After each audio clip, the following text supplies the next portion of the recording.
Ժողովուրդ օրաթերթին հայտնի դարձավ, որ Գեղարքունիքի մարզի դատավոր Դավիթ Սարգսյանի վճռով Հայաստան խմբակցության падգամավոր Հույդան ներկայացուցիչ Իշխան Սաղաթելյանի հայրը արդարացվել է։ Ժողովուրդ օրաթերթի տեղեկություններով այս տարվա փետրվարի 27-ին դատարանը վճռել է ճանաչել եւ հռչակել Վաչի Գուրգենի Սաղաթելյանի անմեղությունը 2003 թվականի ապրիլի 18-ի Հայաստանի Հանրապետության քրեական օրենսգրքի 315-րդ հոդվածի առաջին մասով նախատեսված հանցանքի կատարման մեջ եւ նրան արդարացնել իրեն մեղսագրվող արարքի կատարումն ապացուցված չլինելու հիմքով։ Վաչի Գուրգենի Սաղաթելյանի նկատմամբ ընտրված խափանման միջոցը բացակայելու արգելքը վերացնել։ Հայաստանի Հանրապետության Գեղարքունիքի մարզի Սևան համայնքի կողմից ներկայացված գույքային հայցը մերժել։ Փաստորեն Նիկոլ Փաշինյանի վրեժխնդրության գինը վճարում են հպարտ հարկատուները։ Ռուսաստանի Դաշնությունը ստուգողական թեստ է պատրաստել Փաշինյանի համար։ Հրապարակը գրում է. Փաշինյանը որոշել է կրկին ռևերանսներ անել Ռուսաստանին, որի դիրքերն այսօր ամրապնդվում են։ Դրանով այն պայմանավորված Եվրաքվեի նախագիծը 2 ամսով հետաձգել է եւ Ռուսաստանի Դաշնության ուղղված վերամերձեցման քայլերը, մասնավորապես միջգերատեսչական հարաբերությունները վերականգնելու հրահանգը։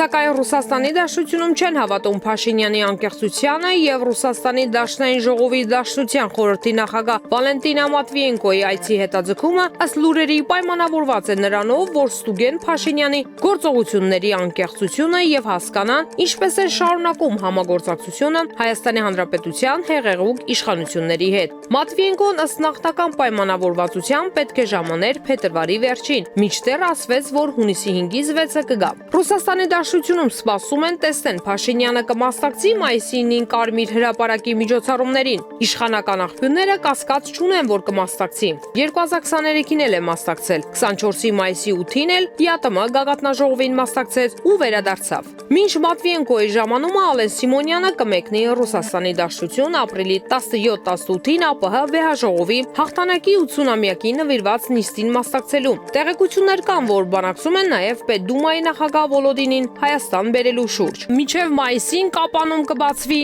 Ռուսաստանի Դաշնության հյուպատոսությունը։ Ժողովուրդ օրաթերթը գրում է մարտի 30-ին Գյումրիում նշանակված թիմ ընտրությունների արդյունքում ամենայն հավանականությամբ Գյումրին չի ունենա քպական քաղաքապետ։ Բանն այն է, որ տարբեր կենտրոններից պատվիրված սոցհարցումները ցույց են տալիս, որ կուսակցություններից ոչ մեկը չունի 50% գումարած մեկ ձայն, ինչը նշանակում է, որ ՔՊ-ին անհրաժեշտ է լինելու կոալիցիա կազմել այլ ուժի հետ։ Ըստ մեզ հասնող տեղեկություններից դրանք հիմնված են սոցհարցումների վրա։ Առաջին տեղում է իշխող կուսակցության ներկայացուցիչ Սարիկ Մինասյանը 30-35%-ին մոտ ձայներով։ Երկրորդ տեղում նախկին քաղաքապետ Վարդան Ղուկասյանն է, շուրջ 25-30% ձայներով։ Ըստ այդմ եւս երկու ընդդիմադիր ուժ կհաղթարի սահմանված շեմը, բայց Վարդան Ղուկասյանի ու նրան հաջորդող ուժերի տոկոսային տարբերությունը շատ մեծ է։ Նշանակում է, որ ապագա քաղաքապետ կդառնա նա, ում կմիանա այս երկու ուժերը, կամ նրանցից մեկը, ու քանի որ ըստ հարցումների շեմը հնարավոր հաղթահարող ուժերը բացառապես ընդդիմադիր դաշտից են, անհնար է, որ միավորվեն ՔՊ-ի հետ, այն էլ 2026 թվականի համապետական ընտրություններից առաջ։ Դա ցանկացած ընդդիմադիրի համար կնշանակի քաղաքական ինքնասպանություն մեծ ընտրություններից առաջ։ Ինչ է ստացվում ընդդիմադիր դաշտում ամենաշատ ձայն ստացող Վարդան Ղուկասյանի շուրջ կձևավորվի հնարավոր կոալիցիա եւ վերջինս երկար դադարից հետո նորից կնստի քաղաքապետի աթոռին կամ գուցե պայմանավորվեն ռոտացիայի փոխատեղման մասին։